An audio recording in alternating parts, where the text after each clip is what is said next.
E a gente vai continuar falando sobre isso agora, sobre esse anúncio feito por Donald Trump nesse momento, agora mais cedo, de 30% para a União Europeia e para o México, com o economista-chefe da MB Associados, Sérgio Vale. Sérgio, muito bom dia para vocês, mais nada. Obrigado por ter aceito aqui, obrigado pelo seu tempo para estar aqui, para ajudar a gente a interpretar um pouco, se é que tem espaço para a gente conseguir entender essas medidas adotadas por Donald Trump. Mas antes de mais nada, muito bom dia para você, meu querido. Bom dia, Débora. Prazer estar aqui falando com você também. Olha, Débora, não tem absolutamente nenhuma lógica, nenhuma razão econômica para tudo que o Trump está fazendo desde o início do ano, né? Essa guerra tarifária com a intenção de diminuir o déficit comercial, muito provavelmente não está acontecendo, não está mudando radicalmente o déficit comercial americano com o resto do mundo, e isso vai fazer com que o Trump toda hora volte a tentar aumentar tarifas, como a gente está vendo acontecer agora.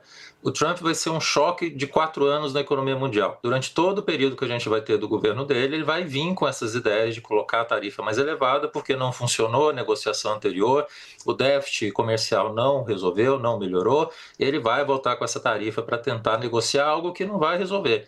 Então, esse vai ser o grande problema. E o Trump, nas últimas semanas, especialmente agora por conta do Brasil, está descobrindo uma nova arma tarifária como um bullying político, né? De fazer o uso da guerra tarifária como uma tentativa de obter resultados políticos, que também não vai conseguir. Então, infelizmente, a gente vai vivenciar esse período de turbulência tarifária que o mercado estava considerando que estava diminuindo, que estava entrando num patamar de certa estabilidade. A gente está vendo que não vai acontecer isso, né? O Trump não vai conseguir o que ele gostaria de conseguir, que é mudar radicalmente o perfil comercial americano com o resto do mundo. E no final, o que ele vai conseguir, Débora? Ele vai conseguir um comércio menor com o mundo inteiro, tanto exportação quanto importação, e um empobrecimento da economia americana. É a única coisa que ele de fato vai conseguir com tudo que está sendo feito. Eu até vou chegar daqui a pouco nesse ponto do empobrecimento da economia americana, mas antes eu quero tentar interpretar um pouco dessa carta enviada e dessa estratégia dele nesse momento, o Sérgio, porque assim, trechos dessas cartas são praticamente similares. Ele parece fazer um Ctrl+C, Ctrl+V de parágrafos, mudando apenas o país que está sendo direcionado. Em alguns casos, inclui alguns elementos, que é o caso do Brasil, que ele abriu já a carta com elementos políticos, mas nessa carta enviada agora há pouco, por exemplo, para a União Europeia, ele traz aquele mesmo Ctrl+C, Ctrl+V das empresas que quiserem se instalar nos Estados Unidos, que não estarão sujeitas às tarifas, ou seja, muitos desses alegando déficit comercial. Nessa situação, isoladamente da União Europeia, a relação é deficitária da União Europeia com os Estados Unidos?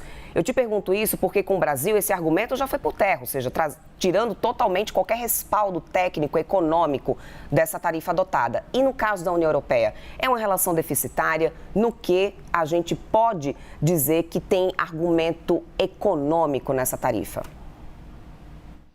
Uma relação deficitária, Débora, e no primeiro momento, como nos 6 primeiros meses desse ano, o Trump foi muito assim atrás do México, do Canadá e da China, acabou tendo um certo desvio de comércio no final a favor dos europeus. Mas no final, Débora, o que acontece, e isso vai ser de praxe ao longo dos próximos anos, você deixa de comercializar com um país, eventualmente você começa a comercializar com outro. Você diminui o déficit de um, aumenta o déficit do outro. Não vai ter como você fazer com que o déficit de todo mundo diminua ao longo dos próximos anos com guerra tarifária. E essa ideia de trazer a indústria que está lá na Europa, está na China para dentro dos Estados Unidos, também não funciona da noite para o dia.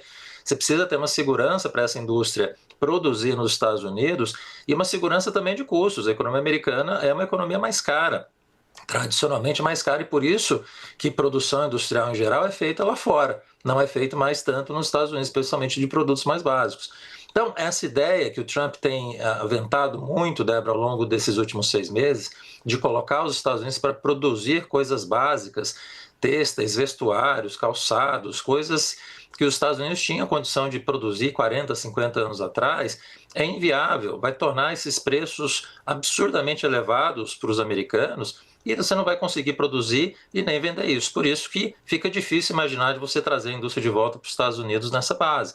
Então, quando a gente olha para frente, tudo que o Trump está colocando, veja, no caso brasileiro, ele alegou déficit, não existe déficit, o superávit cresceu ao longo desse ano e de repente foi alegado um déficit de qualquer forma.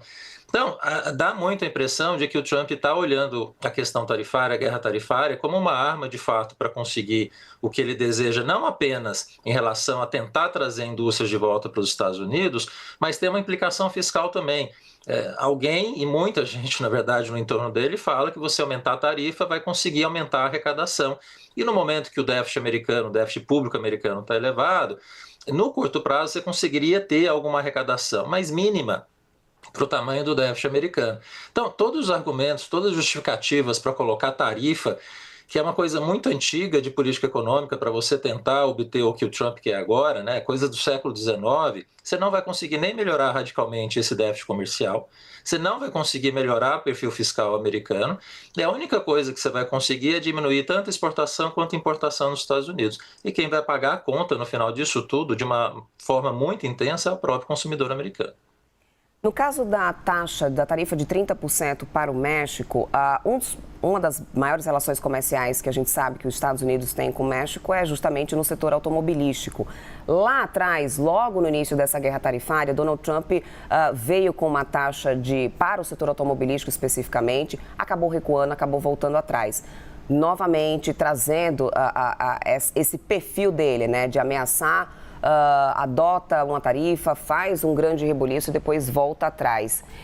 De novo, Sérgio Valli, esse tipo de situação é o que a gente deve então ver acontecendo, como você mesmo disse aqui no início do nosso papo. Mas qual que é o resultado que isso traz, mesmo voltando atrás nessas tarifas? A gente já teve isso acontecendo lá atrás com o México, especificamente o Canadá, em relação ao setor automobilístico. Ele volta novamente agora a anunciar tarifas. Mesmo voltando atrás, já é o suficiente para poder a gente ter um impacto nessa estabilidade da economia global? Qual que deve ser o resultado que a gente deve ter daqui para frente desse segundo semestre em relação à trajetória da política econômica e ainda sem entrar no Brasil, mas de uma maneira generalizada, já que a gente está tendo agora essa última notícia dessa tarifa de 30% para o México e para a União Europeia? Para a economia mundial, segue muito ruim, Débora. A gente está num cenário que já houve um processo de desaceleração econômica acontecendo no primeiro semestre, revisões de crescimento mundial para baixo acontecendo tanto via FMI, Banco Mundial, OCDE. Isso, de fato, vai acontecer, tanto especialmente da economia americana quanto da economia chinesa, que foi muito atacada pelo Trump na guerra tarifária nesse primeiro semestre. Isso acaba repercutindo no mundo inteiro como um todo. Então, você vai ter um crescimento menor, sim, ao longo desse segundo semestre, como consequência do que está sendo feito até agora. Mas, de novo, quem mais vai sofrer com isso é a própria economia americana. Ao longo dos próximos anos, com menos exportação, menos importação, menos comércio, quem paga o preço dessa situação negativa comercial vai ser esse consumidor americano. E no final também, né, Débora, tudo que está acontecendo aumenta o grau de incerteza, e para as empresas que comercializam com os Estados Unidos historicamente há tanto tempo, tanto as que exportam quanto as que importam, vão ter que repensar, né? A ideia de que a gente está vendo o mundo agora olhando para os lados com cada vez mais intensidade. É o Brasil querendo, e aí a União Europeia também, reforçar a ideia da união comercial, o Canadá começando a comercializar com mais intensidade com os europeus, a China num processo que já está acontecendo há 15 anos de se aproximar mais do resto do mundo, se desvincular dos Estados Unidos. Hoje 70% da exportação chinesa já é para o resto do mundo e só 30% é para a União Europeia, Japão e Estados Unidos. Isso muito provavelmente vai diminuir ainda mais nos próximos anos. Então a gente está vendo um cenário que os Estados Unidos estão se isolando cada vez mais da economia mundial e o mundo está se aproximando entre si para exportar e para importar com mais intensidade. Então, a tendência é a gente manter esse comércio acontecendo com o resto do mundo, entre os países, eventualmente mais caro e sem a presença tão intensa de um país tão importante como é o caso americano, mas no final o que vai acontecer é que as empresas vão ter que intensamente, a partir de agora, isso já está acontecendo ao longo dos últimos 6 meses, diversificar ainda mais as suas exportações, que antes tinham um vínculo muito grande com os Estados Unidos. Essas empresas vão ter que repensar, como é o caso das brasileiras, que exportam muito para os Estados Unidos, têm um vínculo histórico muito grande e que a partir de agora, sabendo que os próximos 3 anos e meio vai ter um presidente que vai aumentar e diminuir tarifa ao bel prazer dele a qualquer momento, a ideia é que você vai ter que começar a procurar vínculos diferentes de comércio com outros países. Eu acho que isso vai ser mandatório para as empresas ao longo dos próximos 3 anos e meio, para tentar se afastar dessa tempestade permanente que vai ser o Trump.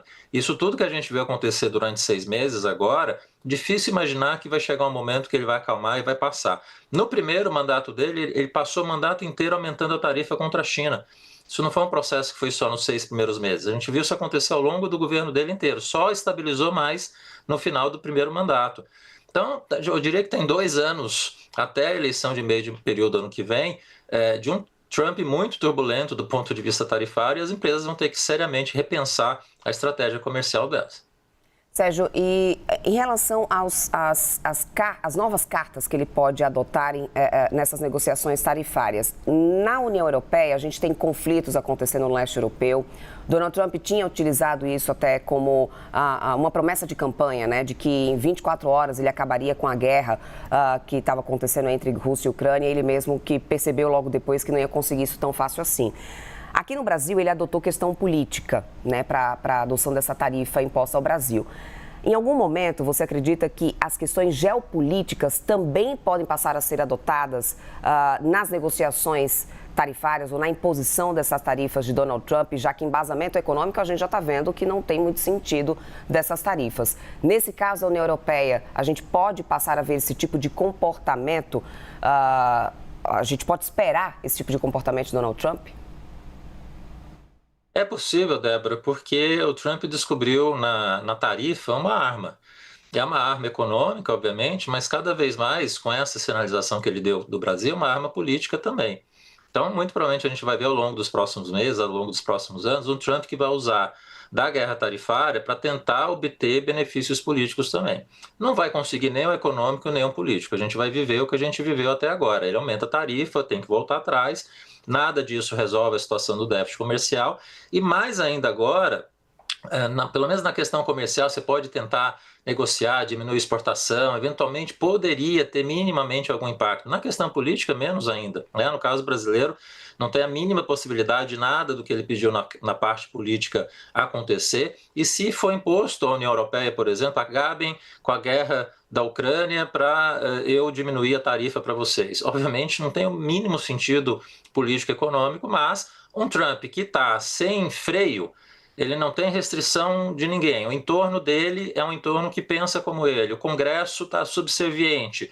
A justiça também está, de certa forma, de mãos atadas. O Trump está livre para fazer essas loucuras tarifárias que ele tem feito ao longo dos últimos 6 meses. Então, cada vez que ele não é impedido de fazer isso, ele abre a possibilidade de fazer e usar artifícios políticos, como a gente viu com o Brasil, cada vez mais. Eu acho que a chance disso acontecer, Débora, é muito grande, né? O Trump aumentar, além do argumento econômico, esses argumentos políticos a partir de agora com mais intensidade. Perfeito, Sérgio, eu quero muito agradecer o teu tempo aqui conosco. Conversamos agora aqui com o Sérgio Vale, economista, chefe da MB Associados. Sempre bem-vindo aqui na nossa programação, meu querido. Até uma próxima. Obrigado, Débora. Sempre um prazer falar com vocês. Até mais.